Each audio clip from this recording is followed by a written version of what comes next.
الحمدللہ رب العالمین الصلاۃ والسلام علی اشرف الانبیاء والمرسلین اما بعد رب اشرح لی صدری ویسر لی امری واحلل عقدۃ من لسانی یفقہوا قولی۔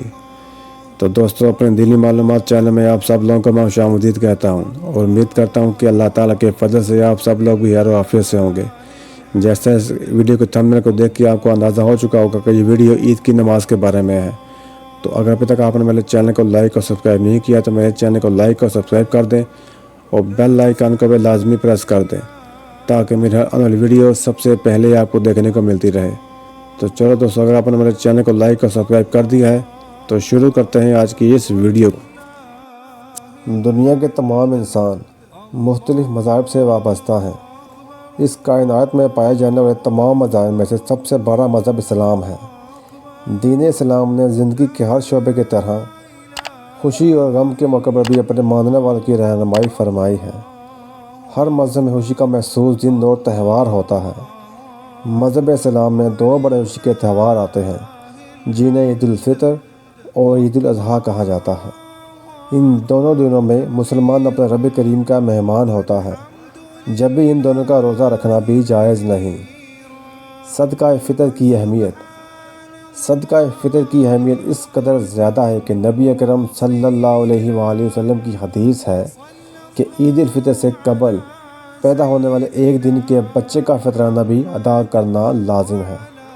ابن عباس رضی اللہ عنہ فرماتے ہیں کہ رسول اکرم صلی اللہ علیہ وآلہ وسلم نے روزہ دار کو لغو اور بیہودہ باتوں سے پاک کرنے اور مساکین کو کھانا کھلانے کے لیے صدقہ فطر مقرر فرمایا ہے، لہٰذا جو نماز عید سے قبل ادا کرے اس کا صدقہ مقبول ہوا، اور جو نماز عید کے بعد ادا کرے تو عام صدقوں میں سے ایک صدقہ ہے۔ صدقہ فطر کا ابتدائی وقت عید سے چند روز پہلے اور آخری وقت عید کی نماز سے پہلے۔ صدقہ فطر کی مقدار۔ رسول اللہ صلی اللہ علیہ وآلہ وسلم نے صدقہ فطر ایک ساخ کھجور یا ایک ساخ جو فرض قرار دی تھی۔ غلام، آزاد، مرد، عورت، چھوٹے اور بڑے تمام مسلمانوں پر اللہ کا حکم یہ تھا کہ نماز عید کے لیے جانے سے پہلے یہ صدقہ ادا کر دیا جائے۔ حضرت انس رضی اللہ عنہ بیان کرتے ہیں کہ رسول اللہ صلی اللہ علیہ وآلہ وسلم مدینہ میں تشریف لائے اور ان لوگوں کے ہاں 2 دن تھے کہ وہ ان میں کھیل کود کیا کرتے تھے۔ آپ نے پوچھا، یہ 2 دن کیا ہے؟ انہوں نے کہا کہ ہم دور جاہلیت میں ان دنوں میں کھیل کود کیا کرتے تھے۔ تو رسول اللہ صلی اللہ علیہ وآلہ وسلم نے فرمایا، بے شک اللہ تعالیٰ نے تمہیں ان کے بدلے ان سے اچھے دن دیے ہیں، عید الاضحیٰ کا دن اور عید الفطر کا دن۔ عورتوں کے لیے عید کی نماز کا حکم۔ حضرت ام عطیہ رضی اللہ عنہا بیان کرتی ہیں، ہمیں حکم ہوا کہ ہم عیدین کے دن حائضہ اور پردہ نشین عورتوں کو بھی باہر لے جائیں تاکہ وہ مسلمانوں کے اجتماع اور ان کی دعا میں شریک ہو سکیں۔ البتہ حائضہ عورتوں کو نماز پڑھنے کی جگہ سے دور رکھیں۔ ایک عورت نے کہا، یا رسول اللہ، ہم میں بعض عورتیں ایسی بھی ہوتی ہیں جن کے پاس پردہ کرنے کے لیے چادر نہیں ہوتی۔ آپ صلی اللہ علیہ وآلہ وسلم نے فرمایا کہ اس کی ساتھی عورت اپنی چادر کا ایک حصہ اسے اڑا دے تاک عدد کھجور کھانا۔ حضرت انس رضی اللہ عنہ بیان کرتے ہیں کہ رسول اللہ صلی اللہ علیہ وآلہ وسلم عید الفطر کے دن نہ نکلتے جب تک کہ آپ چند تاک عدد کھجور نہ کھا لیتے۔ رسول اللہ صلی اللہ علیہ وآلہ وسلم عیدین اور جمعہ میں سورۃ اعلیٰ اور سورۃ غاشیہ پڑھتے، اور اگر عید و جمعہ ایک ہی دن اکٹھے ہو جاتے تو آپ یہی 2 صورتیں دونوں نمازوں میں پڑھتے تھے۔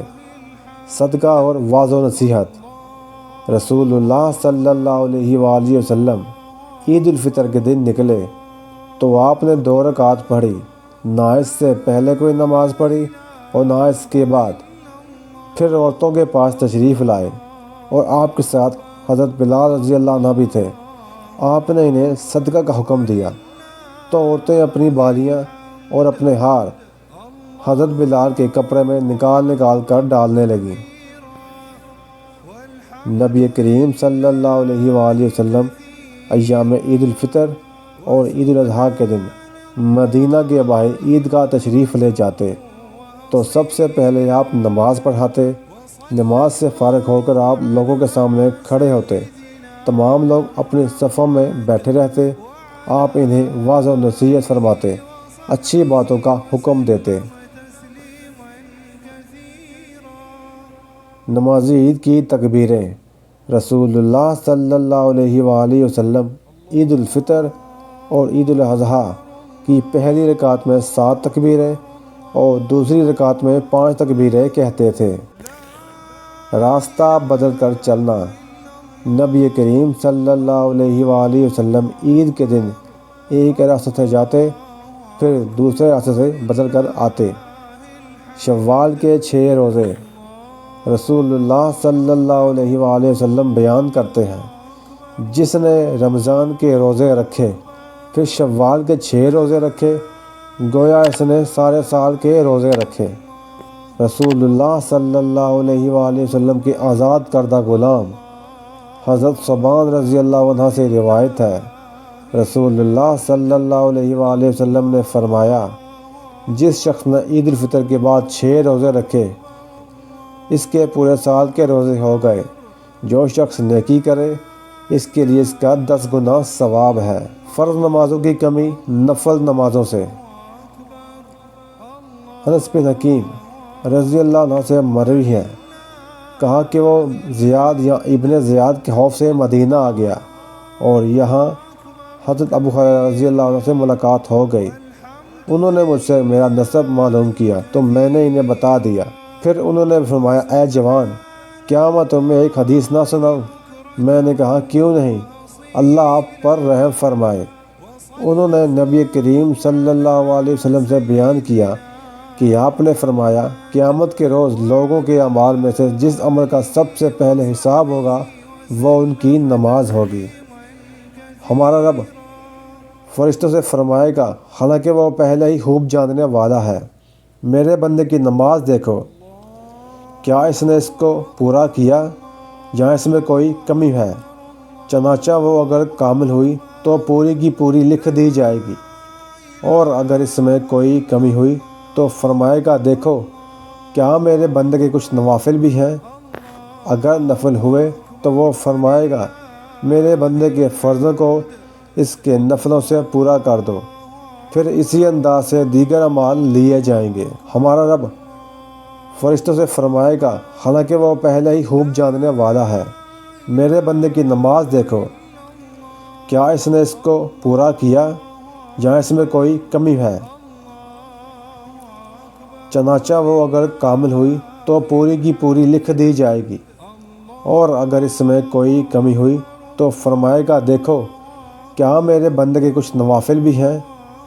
اگر نفل ہوئے تو وہ فرمائے گا، میرے بندے کے فرضوں کو اس کے نفلوں سے پورا کر دو، پھر اسی انداز سے دیگر اعمال لیے جائیں گے۔ درود شریف نہ پڑھنے والوں کی ناک خاک آلود ہو۔ رسول اللہ صلی اللہ علیہ وآلہ وسلم نے فرمایا، اس شخص کی ناک خاک آلود ہو جس کے پاس میرا ذکر کیا جائے اور وہ شخص مجھ پر درود نہ بھیجے، اور اس شخص کی بھی ناک خاک آلود ہو جس کی زندگی میں رمضان کا مہینہ آیا اور اس کی مغفرت ہوئے بغیر وہ مہینہ گزر گیا، اور اس کی بھی ناک خاک آلود ہو جس نے اپنے ماں باپ کو بڑھاپے میں پایا ہو اور وہ دونوں سے ان کے ساتھ حسن سلوک نہ کرنے کی وجہ سے جنت کا مستحق نہ بن سکا۔ تو دوستو، اگر یہ ویڈیو آپ کو اچھی لگی تو کائنڈلی میری ویڈیو کو لائک کر دیں اور اس کو آگے بھی شیئر کر دیں، اور میرے چینل کو بھی سبسکرائب کر دیں اور اس کو بھی آگے شیئر کر دیں تاکہ یہ معلومات باقی لوگوں تک پہنچ سکے۔ تو انشاءاللہ ملتے ہیں اگلی بار پھر کسی نئی ویڈیو کے ساتھ، تب تک کے لیے اللہ حافظ۔